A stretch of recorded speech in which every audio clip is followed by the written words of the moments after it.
I hope you all are doing well. In this lecture, we will discuss about our topic metabolism, consciousness and cellular organization of our chapter The Living World, which is first chapter of class 11th. Okay, let's start. Features of living organism. First is growth. We already discussed about growth. Next is reproduction. We already discussed about reproduction. Now we will discuss about our third topic, which is metabolism. Which is metabolism. Metabolism या फिर metabolic reactions. Metabolic reactions.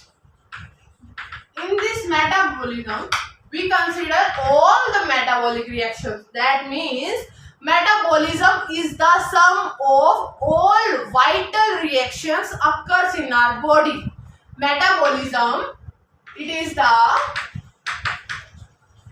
sum of all vital reactions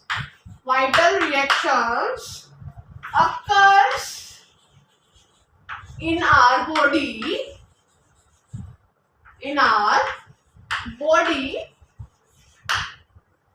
These reactions, all the total all the vital reactions, sum of all the vital reactions, these reactions can be anabolic reaction. These reaction can be anabolic reaction or catabolic reaction. Anabolic reaction or catabolic reaction. Anabolic reaction means synthetic reactions. Synthetic reactions, or we call it as constructive reactions.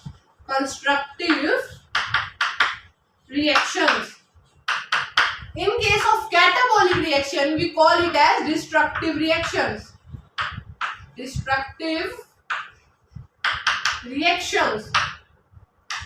Means those reactions which are responsible for destruction of the biomolecules. Means biomolecules की destruction के लिए responsible है. And those reactions which are responsible for the synthesis of biomolecules, those reactions are known as anabolic reaction. When the rate of anabolic reaction is more than the catabolic reaction, then growth occurs. Means जब anabolic reaction ज्यादा होती है catabolic reactions के comparison में, उस case में growth होती है. ठीक है, जब ये कंडीशन अपोजिट हो जाती है तब हम उसको बोलते हैं डी ग्रोथ और degeneration.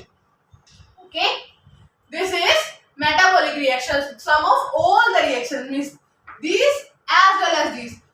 All the vital reaction is known as metabolic reactions.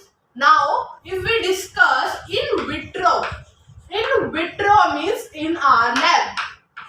If we discuss in vitro means in our lab, if some vital reactions can be occur, means अगर हम लैब की बात करें वहां पे हमने कुछ vital reactions means कुछ formation of ऑर्गेनिक कंपाउंड्स या बायोमोलिक्यूल्स जो हमारी बॉडी में होते हैं, कुछ भी हमारी बॉडी में होने वाली कोई भी वाइटल रिएक्शन हमने लैब में परफॉर्म कर दी, फिर ये क्या इंडिकेट करेगा कि मेटाबॉलिज्म तो करेक्टर ही नहीं है, is not a definitive character या फिर defining character of living organisms. But यहाँ पे जो हमने परफॉर्म की है ये these reactions are not all the reactions. These reactions can be called as living reactions.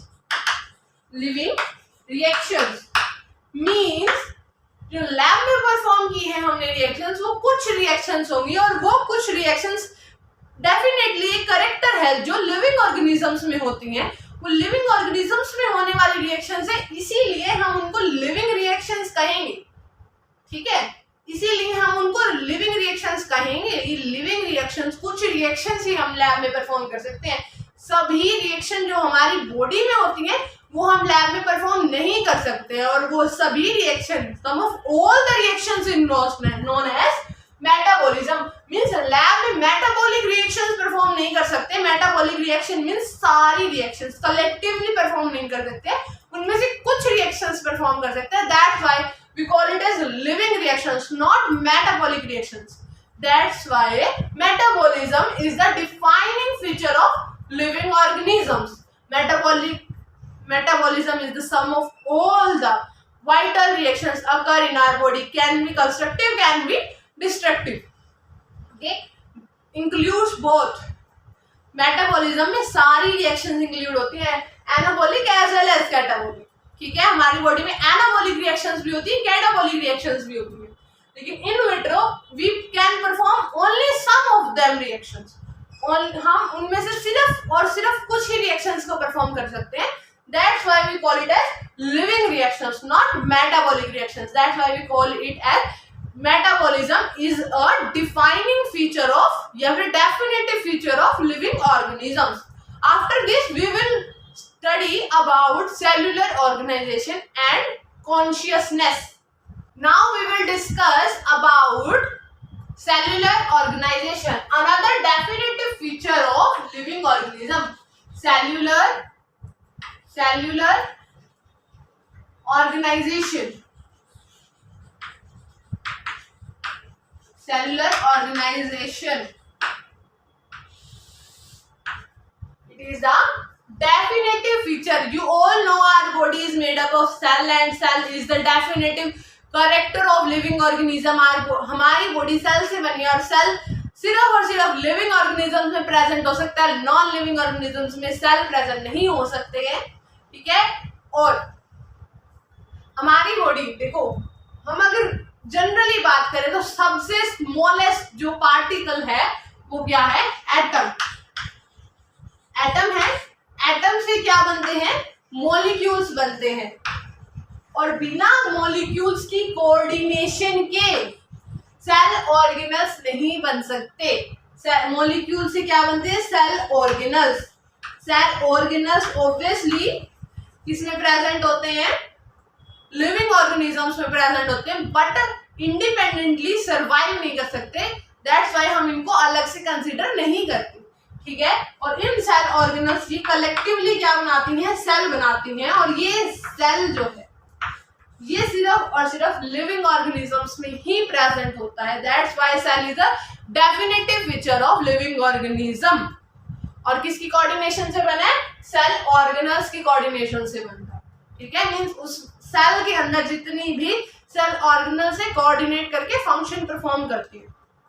समझ आया? ठीक है, हमारी सब ऑर्गेनिजम्स में प्रेजेंट है सेल, चाहे वो यूनिसेलुलर हो या फिर मल्टीसेलुलर हो, प्रोकैरियोटिक हो या यूकैरियोटिक हो. कोई भी ऑर्गेनिज्म हो, अगर वो लिविंग है तो उसकी बॉडी सेल से ही बनी होगी. हो सकता है उसमें कुछ ऑर्गेनल्स डिफरेंट प्रेजेंट हो, किसी में क्लोरोप्लास्ट प्रेजेंट हो, किसी में ना हो, किसी में प्लास्टिड प्रेजेंट हो, किसी में ना हो. ठीक है, तो डिपेंड करता है. सेल ऑर्गेनल्स वेरी कर सकती है, बट सेल सब में हो, चाहे वो यूनिसेलुलर हो या मल्टीसेलुलर ऑर्गेनिज्म हो, प्रोकैरियोटिक हो या यूकैरियोटिक हो, क्लास मोनेरा से बिलोंग करता हो, किंगडम मोनेरा से बिलोंग करता हो या किंगडम एनिमेलिया से बिलोंग करता हो, सबके अंदर सेल तो होती है. That's why we call it as cell is a definitive character of living organism. Next we will go to consciousness.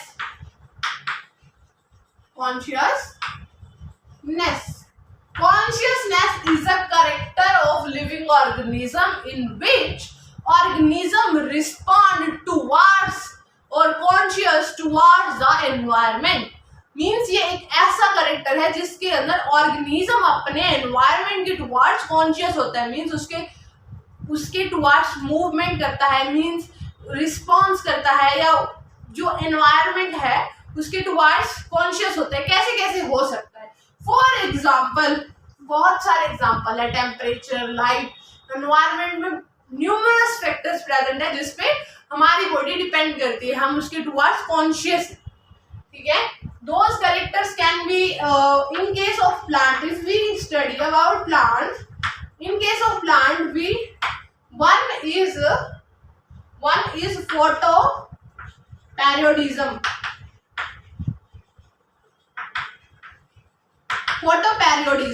What is photoperiodism? You already studied about photoperiodism. Photo means light. पेरियोडिज्म में period means time, means कितने time के लिए plants को light दी जाती है उस पे depend करती है प्लांट्स की activities. For example short day plant, long day plant, day neutral plant. Long day plant means जिस कंडीशन में ज्यादा टाइम के लिए, लॉन्ग डे मीन्स लाइट मिलती है ना, सनलाइट.